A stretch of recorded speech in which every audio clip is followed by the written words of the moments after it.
All right, good afternoon, Colts. This is going to be a video to help you with your geometry review. So in our class notebook, whether it's 4th period, 5th period, or 6th period, under our content library, you're going to have a section that's titled Review, and then there's going to be a final review that's going to be inside of it. For 5th period, we got through questions up to number 7. Okay, 4th period, we got through some as well. 6th period, we didn't have a chance to go over them, so I'm going to go ahead and do this recording. And then those of you who are doing the assessment with Mr. Norman, you guys can watch this video to get some help. So starting off with number 1, you're supposed to go through and you need to find out which statements must be true. Okay, so we're going to go through and we're going to look at the various options. When we do must be true, we need to find all the ones that are false and then try and see which ones we know are true. So I'm going to start from the bottom just to kind of eliminate some of the ones that look maybe a little more obvious than the others. ML is congruent to MN. It doesn't look like they're the same.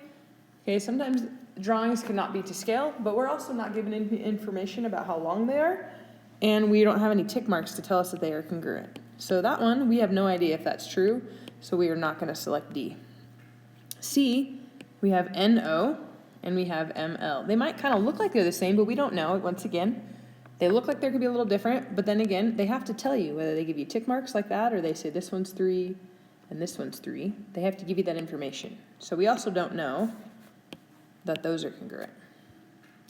Okay, then my next one is going to be LM plus MN is going to be equal to LM.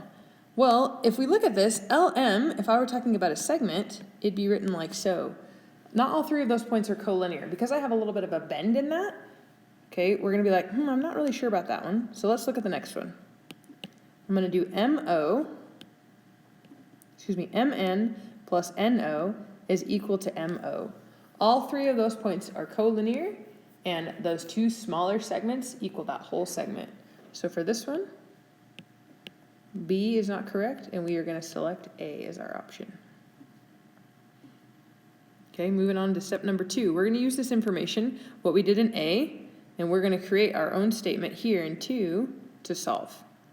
So the first thing we should do is, based off of this statement right here, B is between A and C, we should draw a picture. So I have A and I have C, and I want to put B in between, but I don't want it to be in the middle because I want to make sure we understand that it is not in the middle. Then I'm going to take all my information and I'm going to label it. I know that AC, the whole length, is 2x plus 8. AB is 4x minus 16, and BC is 3x minus 6.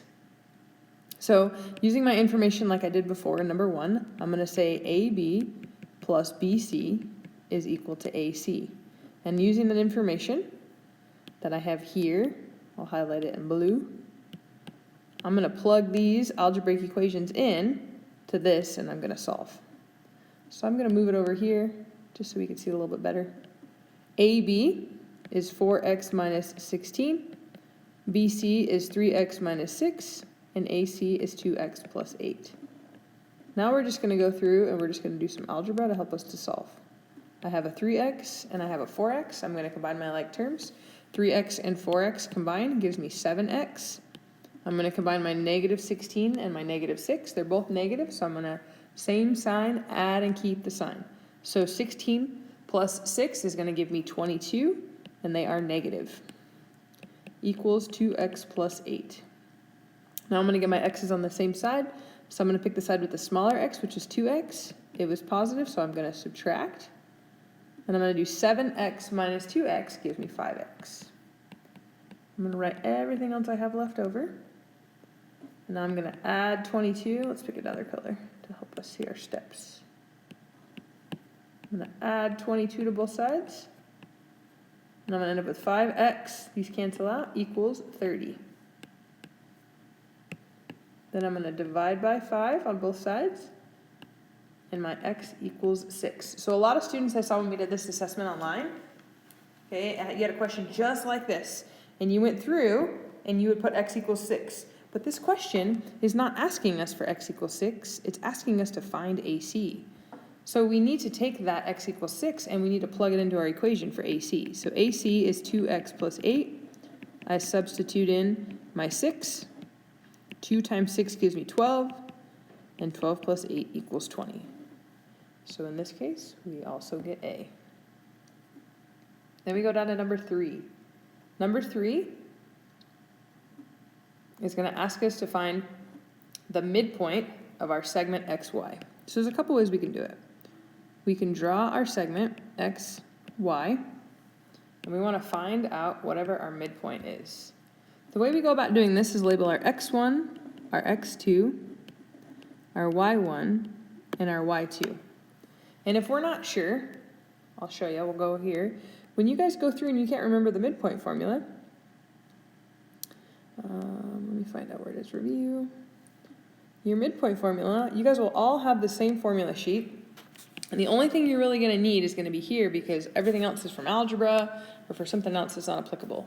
And specifically in this case, we're going to use this midpoint formula. So I'm going to take my x's, I'm going to add them together, and I'm going to divide by 2. So let me head back there. So there's an algebraic way to do it, but before we do that, I'm going to show you guys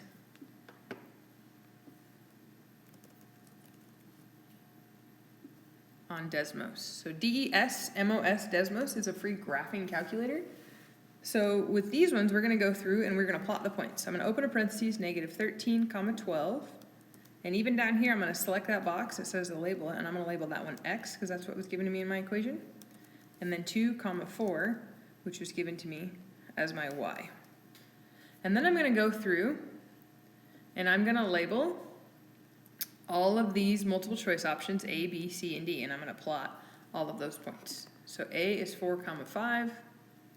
And the way that you get a new thing is you just go to the next box, click on it with your mouse, or if you have a touch screen. If I look at option A, and I look right now, a big part of you're like, well, where's X? You can zoom out by pushing the negative on the right, or if you have a touch screen, or if it's like on your cell phone, just pinch it. Okay, if I look right now, A is not in between. So right away, without even doing any calculations, I can say, I know A is not one of my options. And then you're like, well, maybe 11, 16. Let's try it.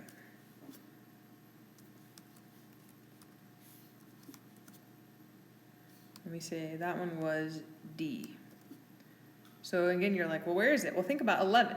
11 is going to be way over to the right. And if I look here, 11, 16 is definitely not in the middle of X and Y.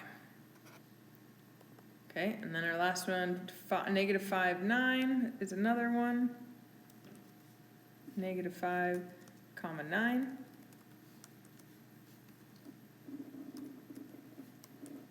I think that was C.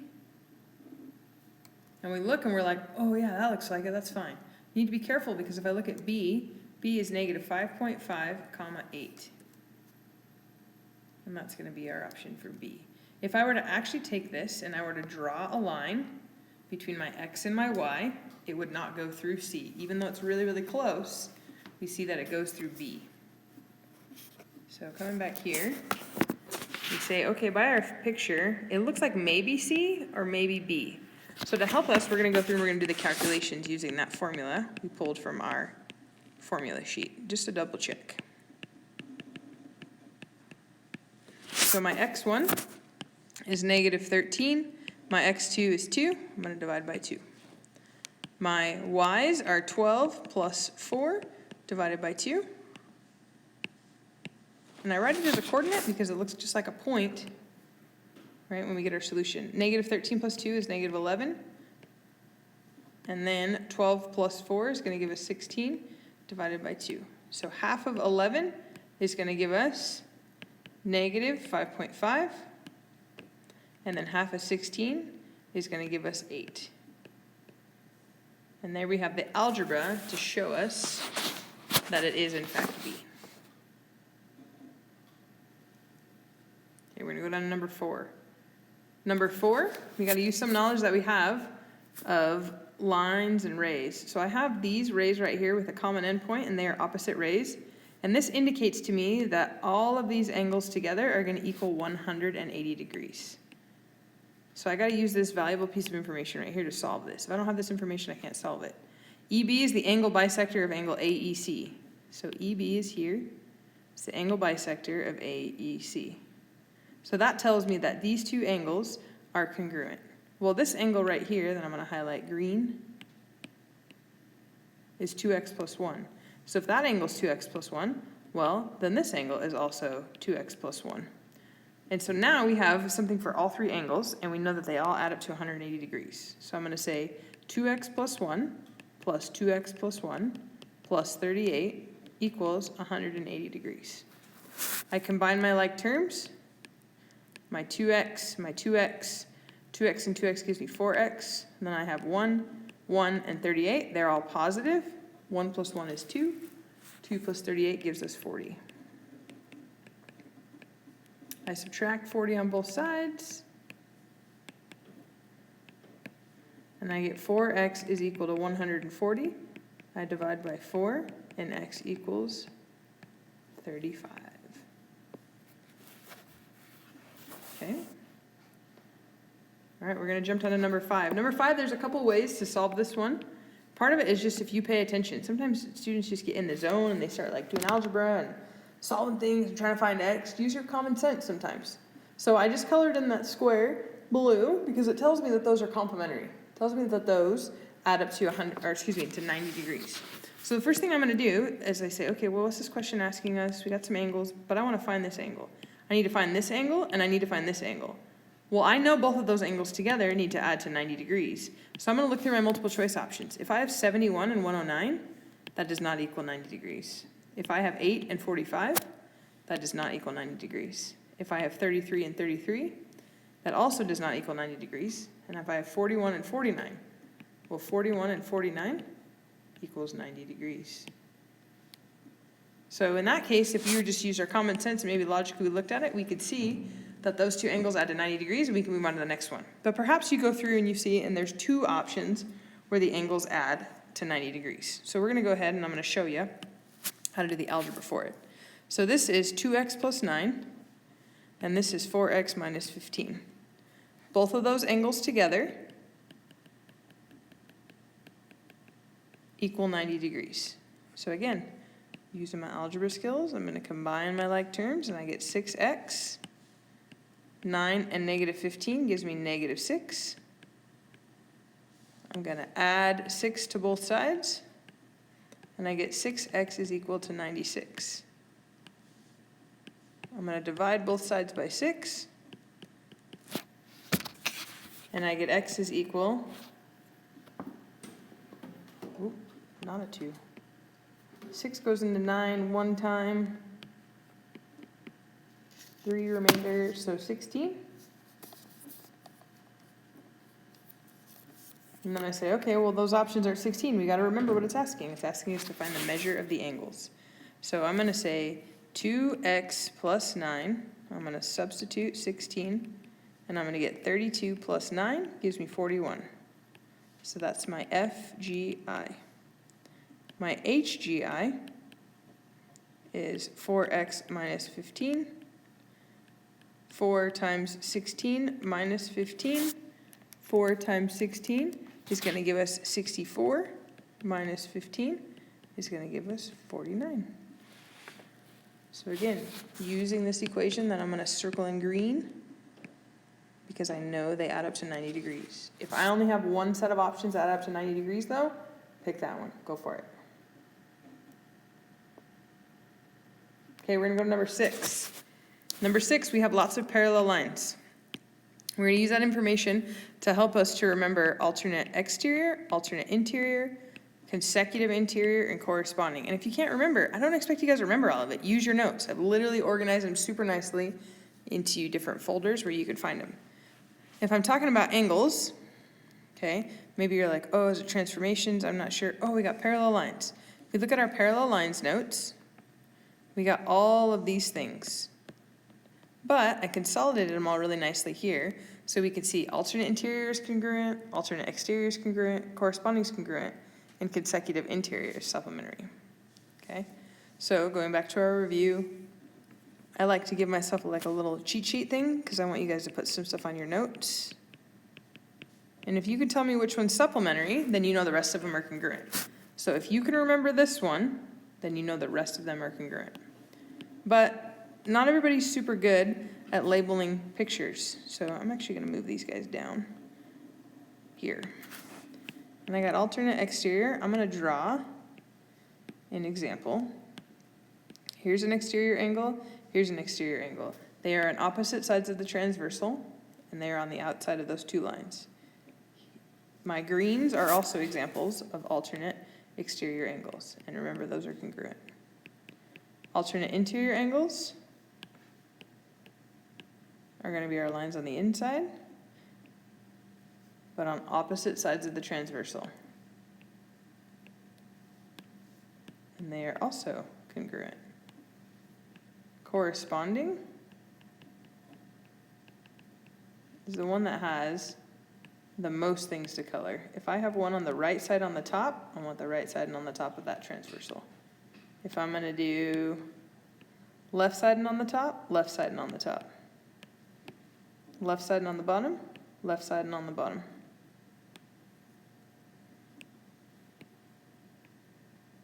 Right side on the bottom, right side on the bottom. And again, corresponding angles are congruent. Our last one is going to be consecutive interior. Same side of the transversal on the inside.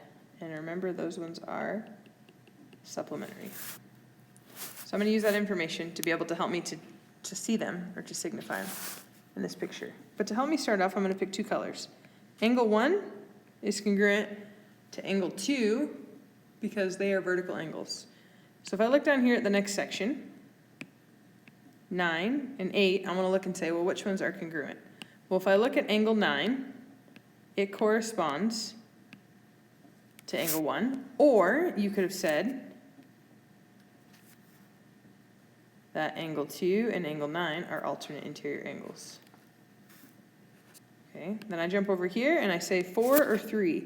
Well, 3 corresponds with angle 2, 7 corresponds with angle 3, and 5 corresponds with angle 9. So there's lots of different options. If I actually had these other ones as well, those would also be congruent, even though they don't have a number.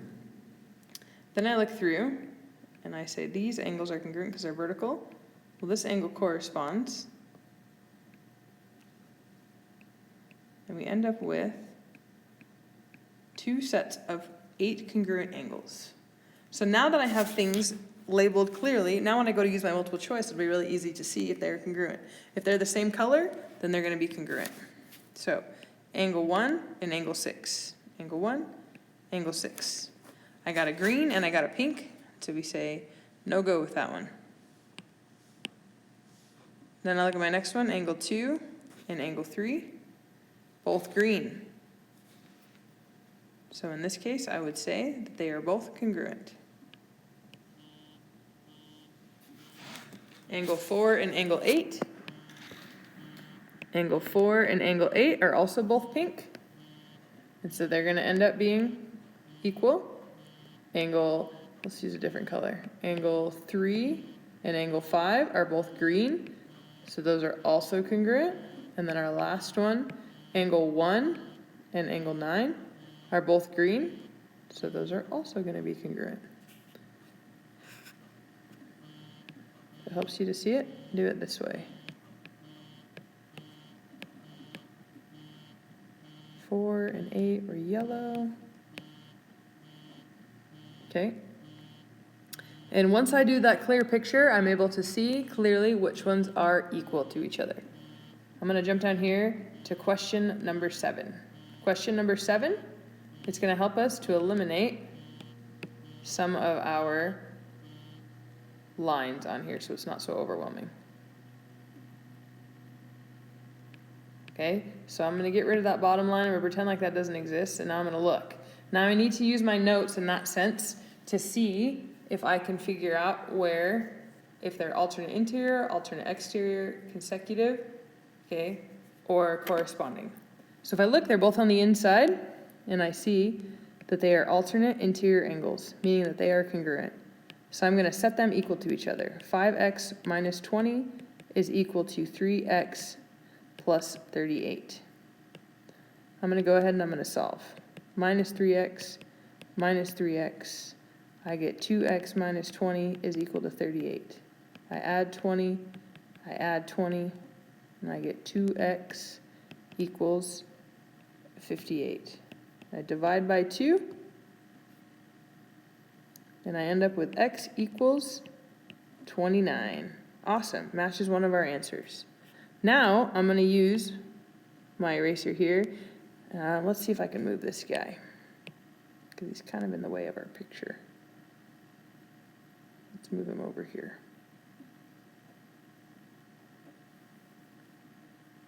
Okay, and the reason I did that, again, I eliminated this because it was kind of overwhelming, and I picked the one with the 2 x's to do first. So I got rid of this one so I could solve for my x's. Now, I'm going to get rid of the other end so it's not super overwhelming, like so.